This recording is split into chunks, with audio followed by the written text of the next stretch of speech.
ಮಂಗಳೂರು ಮಹಾನಗರ ಪಾಲಿಕೆಯ ಕಾರ್ಯನಿರ್ವಾಹಕ ಇಂಜಿನಿಯರ್ ಕೆಎಸ್ ಲಿಂಗೇಗೌಡ ಸೇರಿದಂತೆ ರಾಜ್ಯ ಸರ್ಕಾರದ ವಿವಿಧ ಇಲಾಖೆಗಳ 15 ಅಧಿಕಾರಿಗಳ ಮನೆ, ಕಚೇರಿ ಹಾಗೂ ಅವರ ನಿಕಟವರ್ತಿಗಳ ಮನೆಗಳ ಮೇಲೆ ಇಂದು ಬೆಳಗ್ಗೆ ಭ್ರಷ್ಟಾಚಾರ ನಿಗ್ರಹ ದಳ ಎಸಿಬಿ ದಾಳಿಯನ್ನು ನಡೆಸಿದೆ.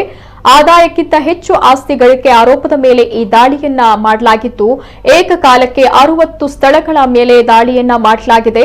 ಎಸಿಬಿಯ 8 ಎಸ್ಪಿಗಳು, 100 ಅಧಿಕಾರಿಗಳು ಮತ್ತು 300 ಸಿಬ್ಬಂದಿ ಶೋಧವನ್ನ ನಡೆಸ್ತಾ ಇದ್ದಾರೆ ಅಂತ ತಿಳಿದು ಬರ್ತಿದೆ.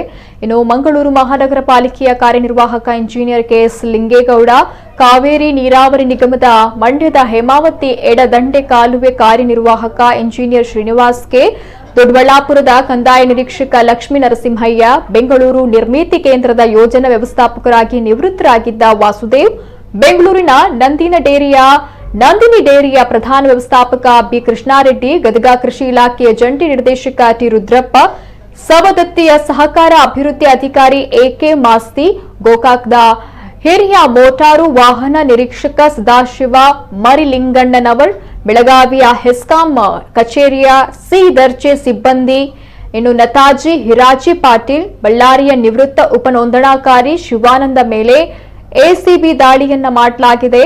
ಯಲಹಂಕ ಸರ್ಕಾರಿ ಆಸ್ಪತ್ರೆಯ ಫಿಸಿಯೋಥೆರಪಿ ತಜ್ಞ ರಾಜಶೇಖರ್, ಬಿಬಿಎಂಪಿಯ ಮುಖ್ಯ ರಸ್ತೆ ಮತ್ತು ಮೂಲಸೌಕರ್ಯ ವಿಭಾಗದ ಪ್ರಥಮ ದರ್ಜೆ ಸಹಾಯಕ ಮಾಯಣ್ಣ ಎಂ, ಸಕಾಲ ಸೇವೆಗಳ ವಿಭಾಗದಲ್ಲಿರುವ ಕೆಎಸ್ ಅಧಿಕಾರಿ ಎಲ್ಸಿ ನಾಗರಾಜ್, ಬಿಬಿಎಂಪಿ ಯಶವಂತಪುರ ವಿಭಾಗ ಕಚೇರಿಯ ಡಿ ದರ್ಜೆ ಸಿಬ್ಬಂದಿ ಜಿವಿ ಗಿರಿ, ಲೋಕೋಪಯೋಗಿ ಇಲಾಖೆಯ ಜೇವರ್ಗಿ ಉಪವಿಭಾಗದ ಕಿರಿಯ ಇಂಜಿನಿಯರ್ ಎಂಎಸ್ ಬಿರಾದರ್ ಅವರಿಗೆ ಸಂಬಂಧಪಟ್ಟಂತಹ ಸ್ಥಳಗಳಲ್ಲೂ ಕೂಡ ಶೋಧವನ್ನು ನಡೆಸಲಾಗ್ತಾ ಇದೆ ಅಂತ ಎಸಿಬಿ ಅಧಿಕಾರಿಗಳು ತಿಳಿಸಿದ್ದಾರೆ.